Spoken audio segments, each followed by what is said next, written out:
Direktorat Reserse Kriminal Khusus Polda Metro Jaya menangkap 5 tersangka kasus pinjaman online yang berkantor di sejumlah rumah pada tanggal 2 Juni tahun 2022 lalu.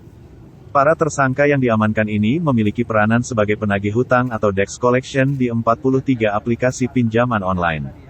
Kabid Humas Polda Metro Jaya, Kombes Pol Endra Zulpan mengatakan, dalam kasus ini pihaknya menerima 5 laporan dari korban yang merasa diancam dan disebar data dirinya. Kelima korban ini berinisial FY, IK, LMT, AM dan SY yang membuat laporan pada bulan Mei serta Juni tahun 2022.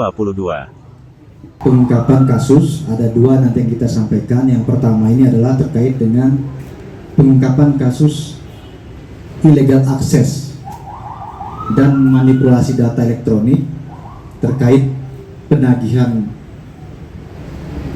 pinjaman online dengan intimidasi dan pengancaman.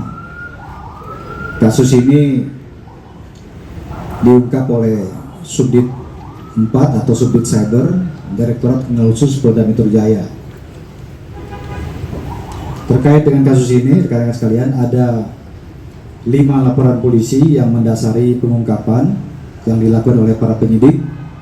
Kemudian waktu dan tempat terjadinya kejahatan ini atau tindak pidana ini pada bulan Mei dan bulan Juni tahun 2022. Lokasinya adalah di Jakarta.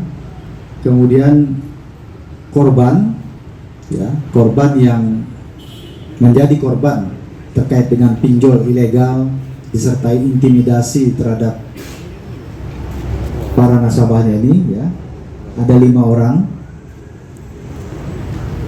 Satu kami sampaikan inisialnya saja, FY, IK, LMT, AM, dan SY.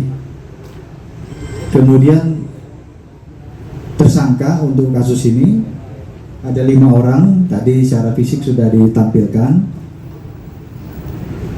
Kelima orang tersebut inisialnya adalah pertama AR, kedua RMD, ini laki-laki, kemudian ketiga ZFR, ini perempuan, kemudian keempat WAS, laki-laki, kemudian kelima RS, laki-laki.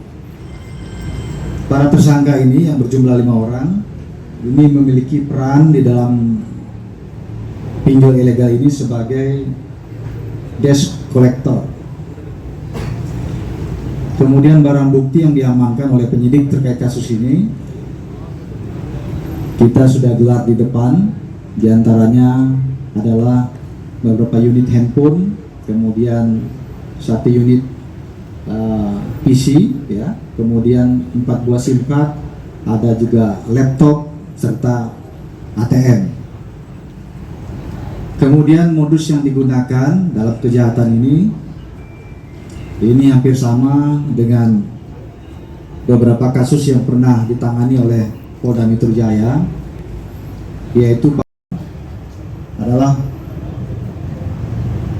pasal 27 ayat 1, junto pasal 45 ayat 1, dan atau pasal 27 ayat B, junto pasal 45 ayat 4, dan atau pasal 32 ayat 2, junto pasal 46 ayat 2, dan atau pasal 35 junto pasal 51 ayat 1, pasal 29 junto 45B, dan atau pasal 34 ayat 1 junto pasal 50 Undang-Undang Nomor 19 Tahun 2016 tentang perubahan atas Undang-Undang RI Nomor 11 Tahun 2008 tentang informasi dan transaksi elektronik atau ITE.